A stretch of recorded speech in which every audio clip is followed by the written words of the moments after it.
Hey beautiful souls, you will be here for Agam Talks. അപ്പോൾ നമ്മൾ ഇന്ന് സംസാരിക്കാൻ വേണ്ടി പോകുന്നത് മാൽദീവ്സിലെ കുറച്ച് ടീച്ചിങ് മെത്തേഡ്സിനെ കുറിച്ചാണ്. പുതിയതായിട്ട് ഇങ്ങോട്ട് വരാൻ വേണ്ടി തുടങ്ങുന്ന ടീച്ചേഴ്സിനെ സംബന്ധിച്ചിടത്തോളം കുറച്ച് കാര്യങ്ങൾ അറിഞ്ഞിരിക്കുന്നത് നല്ലതാണ്. അവർക്ക് വേണ്ടിയിട്ടുള്ള കുറച്ച് ടിപ്സും ട്രിക്സും ഒക്കെ ആയിട്ടാണ് ഞാൻ ഇന്ന് വന്നിട്ടുള്ളത്. ഫസ്റ്റ് തിങ്, ഇതിനു മുമ്പ് ഓൾറെഡി ഞാൻ പറഞ്ഞിട്ടുള്ള ഒരു കാര്യം തന്നെയാണ്. മാൽദീവ്സിൽ നമ്മൾ ഫോളോ ചെയ്യുന്നത് രണ്ട് സിലബസുകളാണ്. ഒന്നാമത്തത് NIE എന്ന് പറയുന്ന സിലബസും അതുപോലെ തന്നെ രണ്ടാമത്തത് IGCSE സിലബസുമാണ് നമ്മൾ ഫോളോ ചെയ്യുന്നത്. അപ്പോൾ ഇവിടെ ക്ലാസ്സുകൾ തിരിച്ചിരിക്കുന്നത് key stage 1, key stage 2, key stage 3 and key stage 4 എന്നിങ്ങനെ പറഞ്ഞിട്ട് 4 കാറ്റഗറി ആയിട്ടാണ് സാധാരണ സ്കൂളുകളിൽ, അതായത് ഈ 11th 12th ഒന്നും ഇല്ലാത്ത സ്കൂളുകളിൽ ക്ലാസ്സുകൾ തിരിച്ചിട്ടുള്ളത്. ഈ കീ സ്റ്റേജ് 1 എന്ന് പറഞ്ഞിട്ടുണ്ടെങ്കിൽ 1ാം ക്ലാസ് മുതൽ 3ാം ക്ലാസ് വരെയുള്ള ആ ഒരു സെഷനെയാണ് കീ സ്റ്റേജ് 1 എന്ന് വിളിക്കുന്നത്. കീ സ്റ്റേജ് 2 എന്ന് പറഞ്ഞാൽ 4th മുതൽ 6th വരെയുള്ള ആ ഒരു സെഷനെയാണ്. 7th 8th കീ സ്റ്റേജ് 3ഉം 9th 10th കീ സ്റ്റേജ് 4ഉമാണ്. ഇങ്ങനെയാണ് ക്ലാസ്സസിനെ ഡിവൈഡ് ചെയ്തിരിക്കുന്നത്. ഇതിൽ കീ സ്റ്റേജ് 1ഉം കീ സ്റ്റേജ് 2ഉം കീ സ്റ്റേജ് 3ഉം ഈ 3 കീ സ്റ്റേജുകളും ഫോളോ ചെയ്യുന്നത് NIE സിലബസ് ആണ്. കീ സ്റ്റേജ് 4ലേക്ക് വരുമ്പോൾ, അതായത് 9th 10th വരുമ്പോഴാണ് ഇവിടെ IGCSE കേംബ്രിഡ്ജ് സിലബസ് നമ്മൾ ഫോളോ ചെയ്യുന്നത്. അപ്പോൾ അത് ഓരോരോ ഐലൻഡ്സിനനുസരിച്ച് മാറ്റങ്ങളുണ്ട്. കാരണം ചില ഐലൻഡുകളിലൊക്കെ എന്ത് ചെയ്യുന്നത് വെച്ച് കഴിഞ്ഞാൽ കുറച്ച് നേരത്തെ തന്നെ IGCSEയുടെ പ്രിപ്പറേഷൻസ് ഒക്കെ തുടങ്ങും. അതായത് ഒരു 7th ഗ്രേഡിൽ അല്ലെങ്കിൽ 8th ഗ്രേഡിലൊക്കെ തന്നെ IGCSE ഒക്കെ പഠിപ്പിച്ചു തുടങ്ങും. ആ കുട്ടികളെ കൊണ്ട് ഒരു 9th പഠിക്കുമ്പോൾ തന്നെ അവരെ കൊണ്ട് എക്സാം ഒക്കെ അപ്പിയർ ചെയ്യിപ്പിക്കുന്ന രീതിയിൽ, അതായത് ഒരു പ്രൈവറ്റ് ആയിട്ട് അപ്പിയർ ചെയ്യാൻ വേണ്ടിയിട്ട് അവർക്കൊരു പ്രാക്ടീസ് കൊടുക്കുന്ന രീതിയൊക്കെ പല ഐലൻഡുകളിലും ചെയ്യാറുണ്ട്. അപ്പോൾ ബേസിക് ആയിട്ട് അറിഞ്ഞിരിക്കേണ്ടത് 2 സിലബസുകളാണ്. NIE അതുപോലെ തന്നെ IGCSE സിലബസുകളാണ് ഇവിടെ ഫോളോ ചെയ്യപ്പെടുന്നത്. ഈ ഒരു കാര്യം നിങ്ങൾക്ക് വ്യക്തമായല്ലോ അല്ലെ? അപ്പോൾ പല ആൾക്കാർക്കും ഞാൻ ഇതിനു മുമ്പ് വീഡിയോ ഇട്ട സമയത്ത് കുറച്ച് പേരൊക്കെ എനിക്ക് മെസ്സേജ് അയച്ച് ചോദിച്ചു, ഈ സിലബസ് ഒന്ന് എക്സ്പ്ലെയിൻ ചെയ്യാമോ എന്നൊക്കെ പറഞ്ഞ് ചോദിച്ചിട്ടുണ്ടായിരുന്നു. ഞാനൊരു കാര്യം ചെയ്യാം. ഈ ഒരു സംഭവം നമുക്ക് ഗൂഗിളിൽ പോയി കഴിഞ്ഞാൽ നമുക്ക് ഡൗൺലോഡ് ചെയ്യാവുന്നതേ ഉള്ളൂ.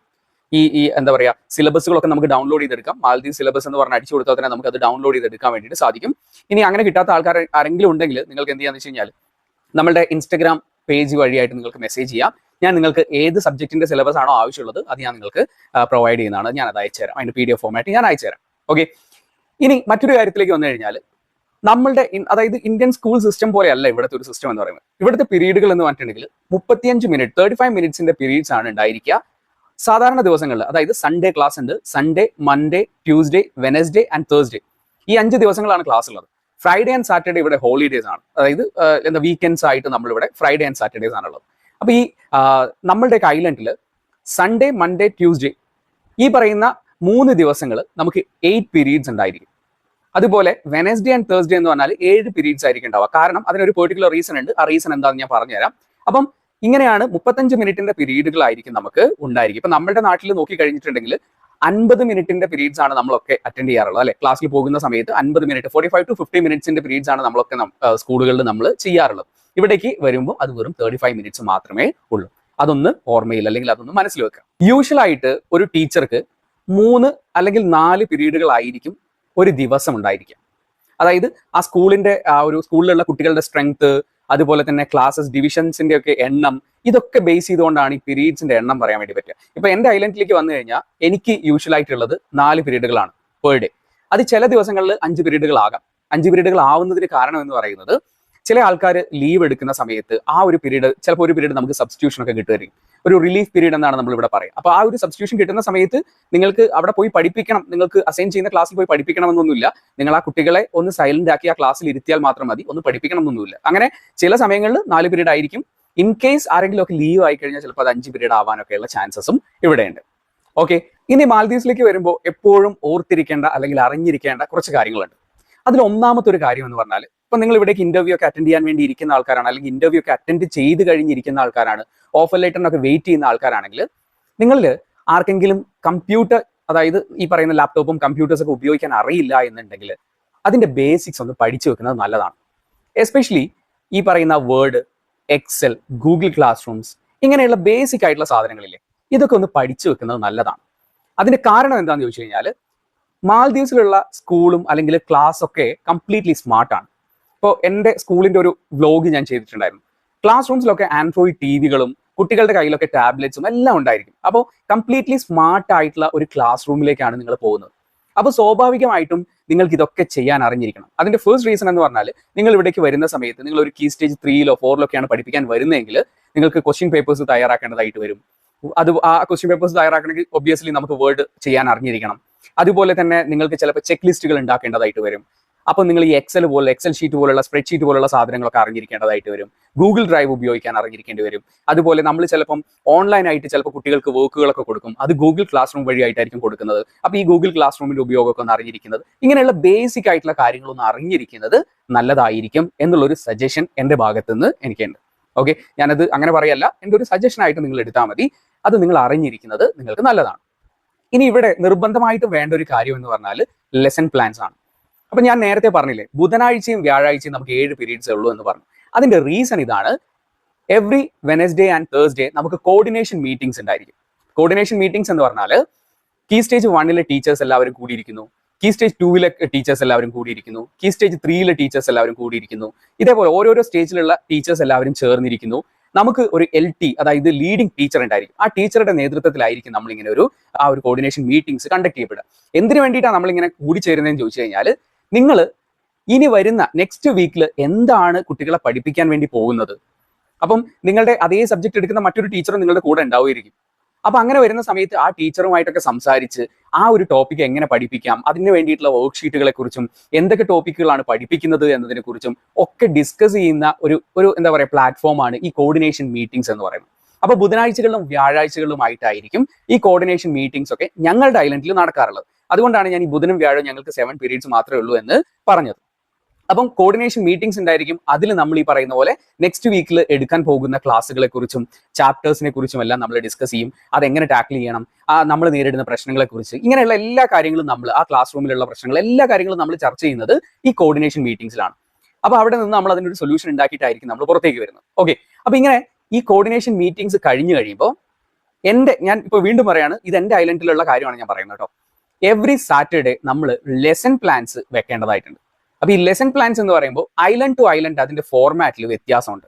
അപ്പൊ നമ്മളുടെ ഐലൻഡിലൊക്കെ നമുക്ക് ശനിയാഴ്ച രാത്രി 8 മണിക്ക് മുൻപായിട്ട് ലെസൺ പ്ലാൻസ് സബ്മിറ്റ് ചെയ്യണം. നമ്മൾ ഏതൊക്കെ ക്ലാസ്സുകളാണോ എടുക്കുന്നത് ആ ക്ലാസ്സുകൾക്ക് വേണ്ടിയിട്ടുള്ള ലെസൺ പ്ലാൻ. ഇപ്പൊ നമ്മുടെ നാട്ടിലാണെങ്കിൽ ലെസൺ പ്ലാൻസ് ഒക്കെ വെക്കണം. എന്നിരുന്നാലും നമ്മൾ എനിക്ക് തോന്നുന്നത് BEdൽ ലെസൺ പ്ലാൻ ഒക്കെ എഴുതി വെച്ചതുപോലെ അത്ര ഡീറ്റെയിൽ ആയിട്ടൊന്നും നമ്മൾ സ്കൂളുകളിൽ വർക്ക് ചെയ്യുന്ന സമയത്ത് ലെസൺ പ്ലാൻ എഴുതാറില്ല എന്നാണ് ഞാൻ വിശ്വസിക്കുന്നത്. അല്ലെങ്കിൽ നമ്മൾ അവിടെ ഒരു ഫിസിക്കൽ നോട്ട്ബുക്കിലാണ് ഇതൊക്കെ എഴുതിക്കൊണ്ടിരിക്കുന്നത്. ഇവിടേക്ക് വരുമ്പോൾ ഒരു എക്സൽ ഷീറ്റ് അല്ലെങ്കിൽ ഒരു വേർഡ് ഫയൽ ആയിരിക്കും നമുക്ക് തരുന്നത്. അതിൽ വേണം, ആ ഒരു ഫോർമാറ്റിൽ വേണം നമ്മൾ ഇവിടുത്തെ ലെസൺ പ്ലാൻസ് ഒക്കെ എഴുതാൻ വേണ്ടിയിട്ട്. ഐലൻഡ് ടു ഐലൻഡ് അതിന്റെ ഫോർമാറ്റ്സിലൊക്കെ ചിലപ്പോൾ ചില വ്യത്യാസങ്ങളൊക്കെ ഉണ്ടായിരിക്കും. പക്ഷേ എവറി വീക്ക് നമ്മൾ ഈ പറയുന്ന ലെസൺ പ്ലാൻസ് ഇവിടെ സബ്മിറ്റ് ചെയ്യുക എന്നുള്ളത് നിർബന്ധമുള്ള ഒരു കാര്യമാണ്. അപ്പൊ അതുകൊണ്ട് കൂടിയിട്ടാണ് ഞാൻ നേരത്തെ കമ്പ്യൂട്ടർ ഉപയോഗിക്കാൻ അറിയില്ലെങ്കിൽ അതൊന്ന് പഠിക്കുന്നത് നല്ലതാണ് എന്ന് പറയാനുള്ള ഒരു റീസൺ. ഓക്കെ, ഇനി നമ്മൾ ക്ലാസിന്റെ കാര്യത്തിലേക്ക് വന്നു കഴിഞ്ഞാൽ, നിങ്ങൾ ഇവിടേക്ക് വരുന്ന സമയത്ത്, നമ്മൾ BEd പഠിക്കുന്ന സമയത്ത് ഒബ്വിയസ്ലി വി നോ ദാറ്റ് നമ്മൾ പഠിച്ചൊരു കാര്യം, we should how to establish the constructivism method, അല്ലെ? കൺസ്ട്രക്റ്റിവിസം മെത്തേഡൊക്കെയാണ് നമ്മൾ BEdൽ പഠിക്കുന്നത്. പക്ഷെ എത്രത്തോളം ഇത് ആപ്ലിക്കബിൾ ആണ് നമ്മളുടെ സ്കൂളിംഗ് സിസ്റ്റത്തിൽ എന്നുള്ള ചോദ്യം നമുക്ക് ആ സമയത്ത് ഉണ്ടായിരിക്കും. പക്ഷെ നമ്മളുടെ സ്കൂളുകളിലൊക്കെ ഇന്ത്യൻ സ്കൂൾ എഡ്യൂക്കേഷൻ ആ ഒരു ഇതിലേക്ക് വരുമ്പോൾ നമ്മൾ അവിടെ കൂടുതലായിട്ട് ഉപയോഗിക്കുന്നത് ബിഹേവിയറൽ അപ്രോച്ച് അല്ലെങ്കിൽ ലെക്ചറിങ് മെത്തേഡ്സ് ഒക്കെയാണ്.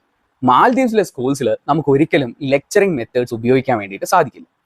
അതിന്റെ കാരണം എന്താ വെച്ച് കഴിഞ്ഞാൽ, ഇവിടെ ഇപ്പൊ നിങ്ങൾ എന്ത് സബ്ജക്ട് പഠിപ്പിച്ചോട്ടെ, വാട്ട് എവർ ദ സബ്ജക്ട്സ്, ഏത് സബ്ജക്ട് ആണോ നിങ്ങൾ പഠിപ്പിക്കുന്നത്, ഏത് സബ്ജക്ട് പഠിപ്പിച്ചാലും നിങ്ങൾ ഒരു ലെക്ചറിങ് ക്ലാസ് ഒക്കെ എടുക്കാൻ തുടങ്ങി കഴിഞ്ഞാൽ ഒരു 5 മിനിറ്റ് ഒക്കെ കുട്ടികൾ ചിലപ്പോൾ അത് ശ്രദ്ധിച്ചിരിക്കും. അത് കഴിയുമ്പോഴത്തേനും അവർ ഡിസ്ട്രാക്റ്റഡ് ആവും, പിന്നെ ക്ലാസ് മൊത്തത്തിൽ അലമ്പായി മാറും. അതുകൊണ്ട് ലെക്ചറിങ് മെത്തേഡ് എന്ന് പറയുന്ന ഒരു സംഭവം ഇവിടെ ഇല്ല. അതിന് പകരമായിട്ട് ആക്ടിവിറ്റി ഓറിയന്റഡ് ആയിട്ടുള്ള കൺസ്ട്രക്റ്റിവിസം മെത്തേഡിലുള്ള ക്ലാസ്സസ് ആണ് ഇവിടെ കൂടുതലായിട്ടും ഉള്ളത്. അപ്പൊ അത് എങ്ങനെയാണ് ചെയ്യേണ്ടതെന്ന് ചോദിച്ചു കഴിഞ്ഞാൽ, ഇപ്പൊ നിങ്ങൾ ഫോർ എക്സാമ്പിൾ പറയുകയാണ്, നിങ്ങളിപ്പോൾ ഒരു സോഷ്യൽ സ്റ്റഡീസ് പഠിപ്പിക്കുന്ന ഒരു ടീച്ചറാണ്, അല്ലെങ്കിൽ ഒരു ഇംഗ്ലീഷ് പഠിപ്പിക്കുന്ന ഒരു ടീച്ചറാണ്, ഏത് സബ്ജക്ട് പഠിപ്പിക്കുന്ന ടീച്ചർ ആയിക്കോട്ടെ, നിങ്ങൾ പഠിപ്പിക്കാൻ വേണ്ടി പോകുന്ന ഒരു ടോപ്പിക്, ആ ടോപ്പിക്കിന് യോജിക്കുന്ന രീതിയിലുള്ള പ്രിന്റഡ് ആയിട്ടുള്ള വർക്ക് ഷീറ്റ്സ്, അല്ലെങ്കിൽ ഓൺലൈൻ ആയിട്ട് കൊടുക്കാൻ പറ്റുന്ന PDF ആയിട്ടുള്ള വർക്ക് ഷീറ്റുകൾ, അതുമല്ലെങ്കിൽ ഒരു PPT പ്രസന്റേഷൻ, അതുമല്ലെങ്കിൽ ഒരു വീഡിയോ പ്രസന്റേഷൻ, ഇങ്ങനെയുള്ള കാര്യങ്ങളിലൂടെ മാത്രമാണ് നമുക്ക് കുട്ടികളെ ഇവിടെ പഠിപ്പിക്കാൻ വേണ്ടി പറ്റുള്ളൂ. ഒരിക്കലും ഒരു ലെക്ചറിങ് മെത്തേഡ് നമുക്ക് ഇവിടെ ഉപയോഗിക്കാൻ വേണ്ടിയിട്ട് സാധിക്കില്ല. അപ്പോൾ അതുകൊണ്ട് തന്നെ ഒരു PPT ഉണ്ടാക്കാൻ പഠിക്കുന്നത് നല്ലതാണ്. ആ PPTs ഒക്കെ ക്രിയേറ്റ് ചെയ്യുന്നത് നല്ലതാണ്. അതുപോലെ വർക്ക്ഷീറ്റുകൾ ഉണ്ടാക്കാൻ വേണ്ടി അത് നമുക്ക് പിൻട്രസ്റ്റ് പോലുള്ള ആപ്ലിക്കേഷൻസ് ഉപയോഗിക്കാം. അതല്ലെങ്കിൽ ധാരാളം വെബ്സൈറ്റുകൾ അവൈലബിൾ ആണ്. അതിൽ നിന്നുള്ള വർക്ക്ഷീറ്റുകളൊക്കെ നമുക്ക് എടുക്കാം. ഇങ്ങനെയുള്ള വർക്ക്ഷീറ്റുകളിലൂടെ PPTകളിലൂടെ ഇപ്പം നിങ്ങൾ പഠിപ്പിക്കാൻ വേണ്ടി പോകുന്ന ഒരു സെക്കൻഡ് വേൾഡ് വാറിനെ കുറിച്ചാണ്, അതുമായി റിലേറ്റ് ചെയ്യുന്ന ചില വീഡിയോസ് നമുക്ക് ചിലപ്പോൾ യൂട്യൂബിൽ നിന്ന് കിട്ടും. ആ വീഡിയോസ് പ്ലേ ചെയ്തുകൊണ്ട് നമുക്ക് കുട്ടികളെ പഠിപ്പിക്കാം. ഇങ്ങനെ ഈ ഒരു മെത്തേഡിലൂടെ മാത്രമാണ് മാൽദീവ്സിലെ ടീച്ചിങ് നമുക്ക് മുന്നോട്ട് കൊണ്ടുപോകാൻ വേണ്ടിയിട്ട് സാധിക്കുള്ളൂ. അതാണ് ഇവിടുത്തെ ഒരു രീതി എന്ന് പറയുന്നത്. അപ്പം ലെക്ചറിങ് എന്ന് പറയുന്ന കാര്യം ആരും മനസ്സിൽ വിചാരിക്കേണ്ട, അങ്ങനെ ഒരു കാര്യമില്ല. പകരം ഈ ഒരു രീതിയിൽ അപ്പം നിങ്ങളിങ്ങനെ ടെൻഷനോ അയ്യോ ഇങ്ങനെയൊക്കെ എന്നെ കൊണ്ട് ചെയ്യാൻ വേണ്ടി പറ്റുമോ, വീഡിയോ പ്രസന്റേഷനിലൂടെയും അല്ലെങ്കിൽ PPTയിലൂടെയൊക്കെ എങ്ങനെയാണ് ഞാൻ പഠിപ്പിക്കുക, അങ്ങനെ ഒന്നും ഓവർ തിങ്ക് ചെയ്യേ വേണ്ട. ഇതൊക്കെ ഈസിയാണ്. അതായത് നിങ്ങൾ ഇവിടേക്ക് വരുന്ന സമയത്ത് ഇവിടെ വന്നിട്ട് ഇപ്പം നിങ്ങൾക്ക് ഒന്നും അറിയില്ലെങ്കിൽ പോലും നിങ്ങളുടെ കൂടെയുള്ള സഹപ്രവർത്തകരെല്ലാവരും തന്നെ നിങ്ങൾ അതിന് സഹായിക്കുന്നതായിരിക്കും. പിന്നെ PPTs ഒക്കെ ഇപ്പോൾ നമ്മൾ ഒരു AI-നോട് പറഞ്ഞു കഴിഞ്ഞാൽ നമുക്ക് ക്രിയേറ്റ് ചെയ്യാവുന്ന കാര്യമുള്ളൂ, വലിയ ബുദ്ധിമുട്ടുള്ള കാര്യമൊന്നുമല്ല. അപ്പോൾ അതുകൊണ്ട് തന്നെ ആ രീതിയിലുള്ള ഒരു ടെൻഷനും വേണ്ട. ഈ വർക്ക്ഷീറ്റുകളൊക്കെ നമുക്ക് ഓൺലൈൻ ധാരാളം അവൈലബിൾ ആണ്. നിങ്ങളുടെ കൂടെയുള്ള ആൾക്കാരെ തന്നെ നിങ്ങൾ അതിന് സഹായിക്കുന്നതാണ്. അപ്പോൾ ആ രീതിയിലുള്ള ഒരു പ്രശ്നവും ഉണ്ടാവില്ല. ഓക്കെ, അപ്പം ഇവിടുത്തെ ഒരു ടീച്ചിങ് മെത്തേഡ് എന്ന് പറയുന്നത് ഇതാണ് എന്നുള്ളത് നിങ്ങൾ ഒന്ന് മനസ്സിൽ അറിഞ്ഞു വെക്കുക. പിന്നെ മാൽദീവ്സ് ടീച്ചിങ്ങുമായി ബന്ധപ്പെട്ടിട്ട് അറിഞ്ഞിരിക്കേണ്ട ഒരു കാര്യം, നമ്മളുടെയൊക്കെ നാട്ടിലുള്ളത് പോലെ ഹോംവർക്ക് കൊടുത്തു വിടുന്ന ഒരു പരിപാടി ഉണ്ടല്ലോ, ആ ഒരു സംഭവം ഇവിടെ ഇല്ല. ഇവിടെ നോ ഹോംവർക്ക് ആണ്. അതായത് ആസ് പെർ ദ റൂൾ ഇവിടെ നമ്മൾ ഹോംവർക്ക്സ് ഒന്നും കൊടുക്കാൻ പാടില്ല എന്നുള്ളതാണ് ഇവിടുത്തെ ഒരു നിയമം എന്ന് പറയുന്നത്. അപ്പൊ എന്ന് പറഞ്ഞാൽ നമുക്ക് എന്തെങ്കിലും ഹോംവർക്ക്സ് ഒക്കെ കൊടുത്തുവിട്ട് ചാപ്റ്റർ തീർക്കാം, അതൊന്നുമില്ല. ഹോംവർക്ക്സ് എന്ന് പറയുന്ന ഒരു പരിപാടിയൊന്നും ഇവിടെ ആസ് പെർ ദ റൂൾ ഇല്ല.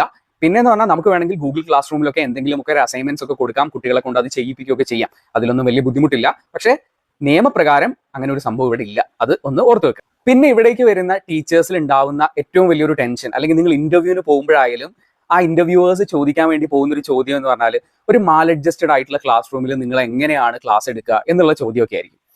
അതിനൊരു ഉദാഹരണം ഞാൻ പറഞ്ഞുതരാം. അതായത് വികൃതി കാണിക്കുന്ന കുട്ടികളെ നമ്മളുടെ ആ ഒരു ടീച്ചിങ് കരിയറിൽ നമ്മൾ കുറെ കണ്ടിട്ടുണ്ടാവും. ഇപ്പോൾ ഒരു 20 പേര് ഇരിക്കുന്ന ക്ലാസ് റൂം ആണെന്ന് കരുതുക. അതിലൊരു 2 പേര് വല്ലാത്ത വികൃതി കാണിക്കുന്നുണ്ടെന്ന് കരുതുക. അപ്പൊ അതൊരു എന്താ പറയുക, 2 വികൃതി കുട്ടികളുണ്ട്, ബാക്കി 18 പേരും കുഴപ്പമില്ലാതെ എല്ലാ കാര്യങ്ങളും ചെയ്യുന്നുണ്ട്. അപ്പൊ എന്താ ചെയ്യാന്ന് വെച്ച് കഴിഞ്ഞാൽ, ഈ 2 പേരെ നമുക്ക് നമ്മളുടെ ഇതിലേക്ക് കൊണ്ടുവരണം.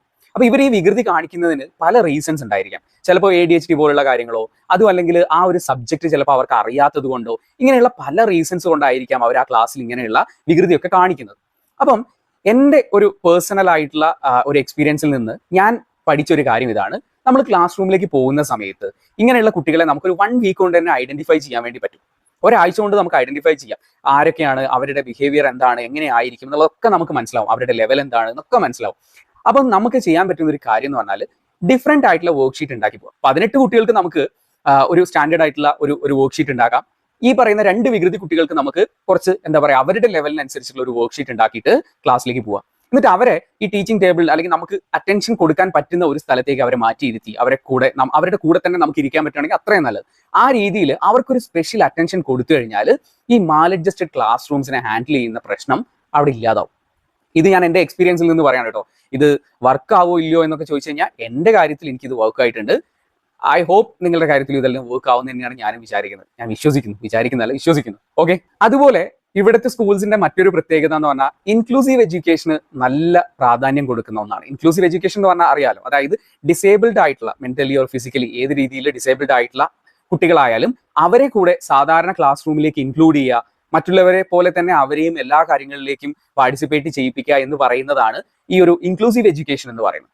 അപ്പം അത് നിങ്ങൾ എന്ത് ആക്ടിവിറ്റീസ് ചെയ്യിച്ചു കഴിഞ്ഞാലും അവരെ കൂടെ ഇൻക്ലൂഡ് ചെയ്യണം എന്നുള്ളത് ഇവിടുത്തെ ഒരു നിയമം, അല്ലെങ്കിൽ അങ്ങനെയാണ് ഇവിടുത്തെ ഒരു എഡ്യൂക്കേഷൻ സിസ്റ്റം ഉള്ളത്. അപ്പൊ ഇൻക്ലൂസീവ് എഡ്യൂക്കേഷന് അത്രത്തോളം പ്രാധാന്യം കൊടുക്കുന്ന ഒരു സ്ഥലമാണ് മാൽദീവ്സ് എന്ന് പറയുന്നത്. അതുകൊണ്ട് തന്നെ നിങ്ങളിപ്പം എന്തെങ്കിലും ഒരു ആക്ടിവിറ്റി ചെയ്യിപ്പിക്കാൻ വേണ്ടിയിട്ട് കുട്ടികളെ പുറത്തു കൊണ്ടുപോകണമെന്ന് കരുതുക.